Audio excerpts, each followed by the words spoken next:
Okay, the next step is I'm cutting out my polyester sherpa to go on top of my sole. So part of the template is that you have a lining to cut for just the insole, not it is smaller than the actual sole. So you're just gonna mark. I have a fabric marker here, but you can also use a pen. And I just mark my lining on the outside like so.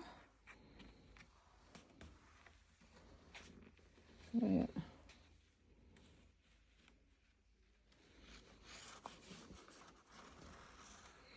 Just gotta remember to flip. There's a right and a left foot, so you just have to remember to flip it over.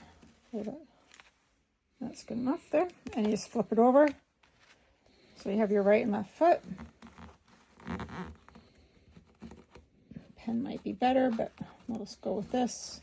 The fabric markers do wash off, but I try and cut on the inside anyways.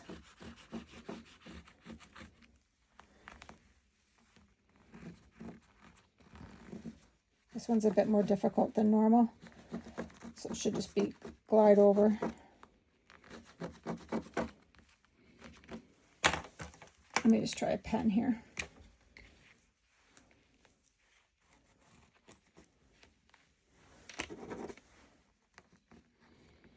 And we're going to try and cut on the inside anyways, so you won't see it. This is relatively thick sherpa, so that's good enough. You can put that away, and then I have a fabric scissors because they're easier to cut material with than regular scissors. And then I just cut on the inside of my line.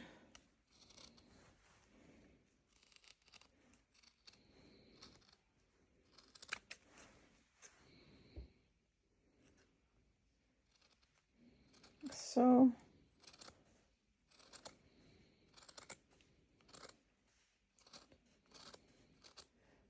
If you have a different flip-flop sole, you can just apply this concept and make your own templates. As you can see, this template is just used from the cardboard off the back of a cereal box.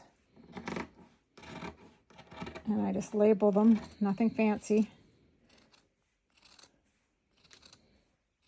And you can use regular scissors, but they can paper dulls regular scissors, so you might find a actually sewing scissor sharper when it comes to cutting material.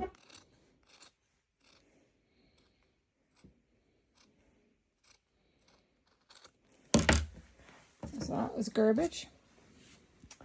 And then I have it all ready. I have my contact glue, which is low odor, and that's the glue I have in my template form there to help you. And I just put the glue on. These brushes are disposable, so you can't save them because it doesn't wash off. And I can see I just give that extra bit of a dab, so hopefully those plugs stay in.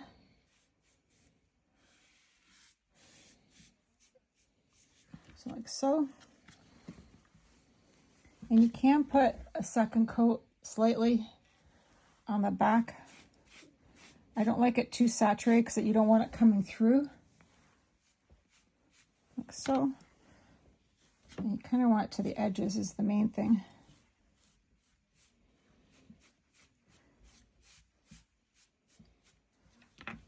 And then you just turn it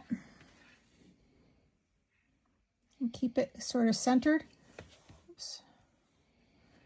And then when you're happy with it there, then you just press down like so. I'll come back and do the other one. And after this step, I'll show you how to crochet into the side of the flip-flop. So the dab there, dab there.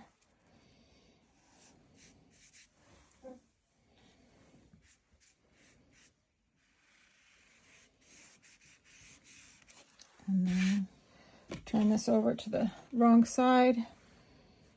Give it a light coat, focusing on the edges.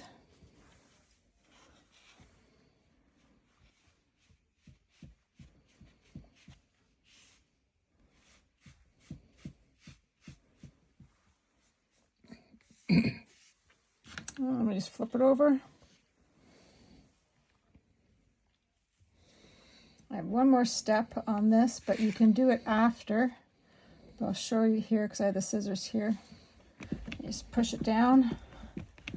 You don't want any glue on, obviously, on the clean side here. Now, depending, you can wait till you're done, but you take your scissors and you can just sort of trim just the edges. So it's a little bit tapered.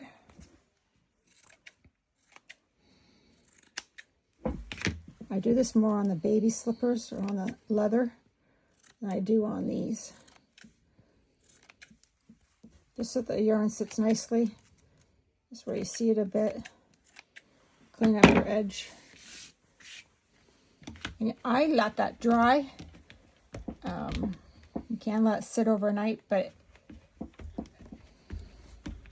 and let that contact cement work, and then you'll get where you can't pull it off. So I would let it sit overnight, or at least a few hours, until you work on it on your sole.